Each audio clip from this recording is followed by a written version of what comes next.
আমার ছেড়ে দিয়েছো, তওবা করো, মাফ করে দেবো। জেনা করেছো, তওবা করো, মাফ করে দেবো।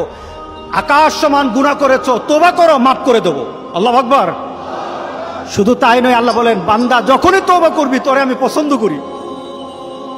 এত গুনাহ করার পর তুই যখন আমার সাথে তওবা করবি, আমি তোরে পছন্দ করি।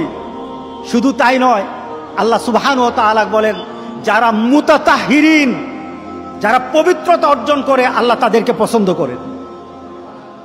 আমরা পবিত্রতা অর্জন করি কি দিয়ে? উযু দিয়ে। বলেন কি দিয়ে?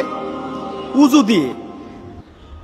আমরা পবিত্রতা অর্জন করি তওবার মাধ্যমে। প্রথম, এটা হলো আত্মার পরিশুদ্ধতা। আপনার দেহকে পরিশুদ্ধ করতে হবে, আত্মাকে পরিশুদ্ধ করতে হবে। আপনার আত্মাকে পবিত্র বানাবেন। আত্মাকে পবিত্র বানাতে হলে তওবা লাগবে। এটা পানি দিয়ে হবে না, মাটি দিয়ে হবে না। আপনার আত্মাকে যদি পবিত্র করতে চান তাহলে তওবা লাগবে। কি লাগবে? তওবা।